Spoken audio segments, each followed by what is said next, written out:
cantique en silence.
Au nom du Père, du Fils et du Saint-Esprit. Amen. Nous sommes dans un lieu marial. Marie a accueilli Monseigneur Maël, Monseigneur Marc et d'autres frères qui étaient là au début, pour faire de ce lieu, qui était une roncière, à la suite de Saint-Hugues du Hal, un lieu dédié à Marie. Marie qui est la mère de l'humanité depuis que le Christ sur la croix a donné Jean, a donné Marie à Jean, a donné Marie à l'humanité.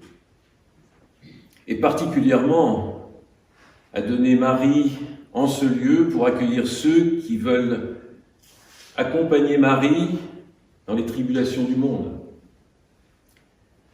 faire ecclésia avec elle, faire communauté. Aujourd'hui, nous fêtons Notre-Dame du Cygne, nous fêtons celle qui protège notre communauté, celle qui fait que nous sommes communauté. Et elle nous guide. Nous allons vers le Christ, vers Dieu, en particulier en ce lieu par Marie. Marie doit être le modèle de notre communauté. Celle qui est un signe pour nous, celle qui est un signe pour l'humanité. Mais pour chacun d'entre nous, comme pour toute la communauté, Marie est le modèle, le signe que nous devons suivre pour véritablement rencontrer le Christ à l'intérieur de nos cœurs.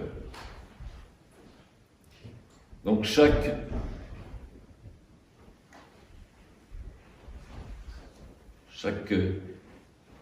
acte de Marie est quelque chose que nous devons méditer pour en faire notre chemin de vie. C'est elle qui médite les paroles du Christ. C'est elle qui accouche le Christ. C'est elle qui intercède auprès du Christ, en particulier à Cana. C'est elle qui va s'endormir dans le Christ pour ressusciter la première de notre race qui ressuscite en tant qu'être humain à part entière. Et donc, Marie qui doit être notre chemin,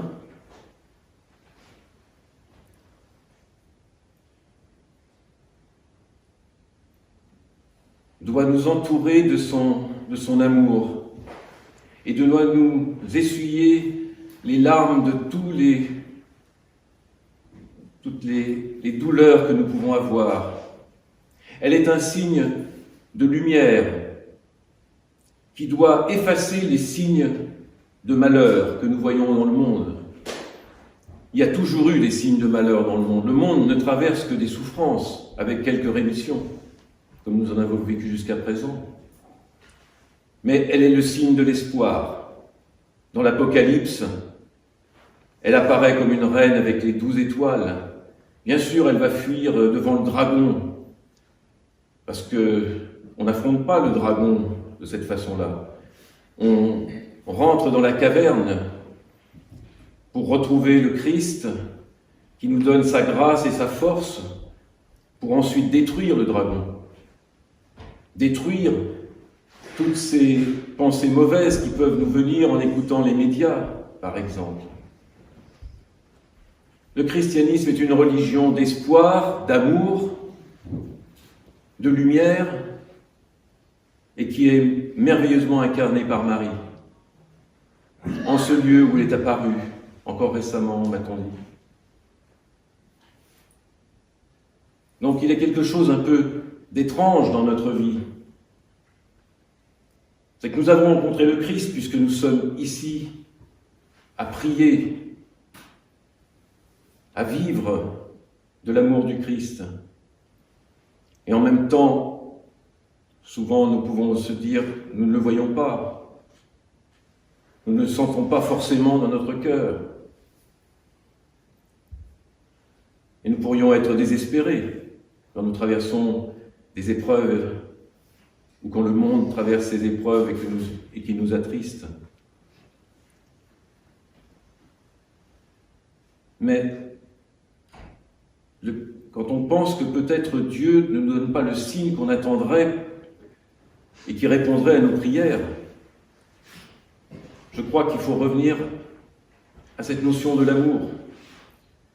Quand moi je ne suis pas capable d'aimer, quand je ne suis pas capable de comprendre le malheur du monde, le malheur qui m'arrive, qu'est-ce qui va faire signe pour moi? Je prie Dieu, il ne me donne pas de signe. Je prie Marie, elle ne me donne pas de signe. Et puis, je rencontre un frère, je rencontre une sœur. Elle a rencontré peut-être où elle vit l'amour de Dieu, et elle me sourit. Le sourire du frère, le sourire de la sœur, c'est ce qui me rattache à la vie. C'est c'est le signe qui me montre que Christ est vivant, Christ est ressuscité, Christ va nous emmener dans le royaume céleste où il n'y aura plus ni pleurs, ni grincement de dents, où nous serons dans le bonheur éternel, dans une grâce immense qui nous fera ressentir, voir tous ceux que nous avons aimés dans leur véritable personne, et qui nous fera vivre dans cette communion d'amour que nous souhaitons tous, que nous avons du mal à vivre réellement, mais qui est là quand même présent dans nos cœurs. En fait, je crois que si nous avions des yeux pour voir, nous verrions tous nos cœurs comme des flammes extraordinaires qui font un seul feu, qui monte vers le ciel et qui reçoit le feu d'amour de Dieu. Nous sommes des aveugles, malheureusement. Mais nous devons essayer de nous mettre par l'imagination peut-être. Et puis, en réchauffant notre cœur, comme le disent les pères, par la prière, par l'intensité de notre conscience de ce qui peut se passer, que nous ne voyons pas. Nous serions enthousiasmés si nous pouvions voir la réalité qui nous entoure. Nous essayons de faire une magnifique église ici, mais elle n'est que le pâle reflet d'une beauté, qu'on en parlait de la beauté tout à l'heure, je l'entendais, de la beauté qui s'exprime dans le royaume de Dieu. Et donc, tout au long de cette liturgie, et puis tout au long de cet avant qui va nous faire rentrer dans nos profondeurs, essayons d'être conscients de cette réalité immense dans laquelle nous croyons et dont nous n'avons pas vraiment conscience. Moi, en tant que prêtre, est-ce que j'ai la conscience de ce mystère immense de la consécration du pain et du vin en corps et sang du Christ? Au moment où je le fais, normalement, les voyants voient la descente du feu de l'Esprit. Je crois que, en se mettant dans les bras de Marie intérieurement, en lui demandant son aide, son intercession, nous pouvons commencer à percevoir ce qui fait la réalité de notre vie en Dieu et qui est notre futur, déjà présent, mais futur qui sera extraordinaire lors de notre rencontre avec le Seigneur dans son royaume.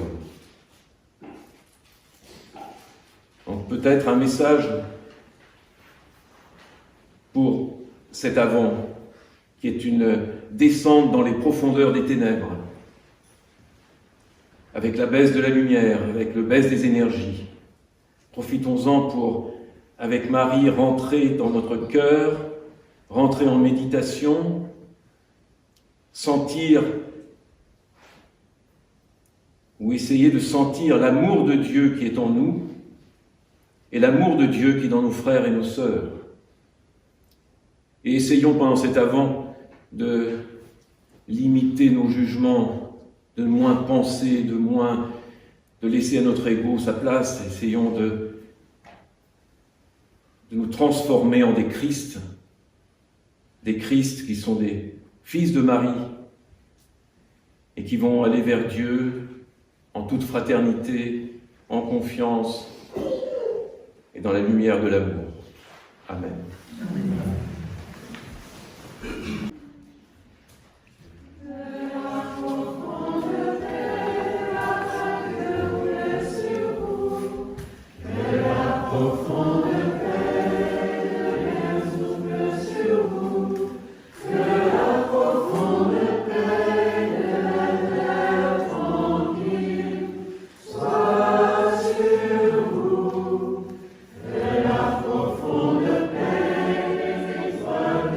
Sur vous.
Salut aux âmes du très pur amour, de tous les hommes, douce Vierge Mère, élus par le très saint Père du ciel, et par le Fils et l'Esprit Paraclet. Voilà de notre plénitude et grâce, de celui qui est pour nous tous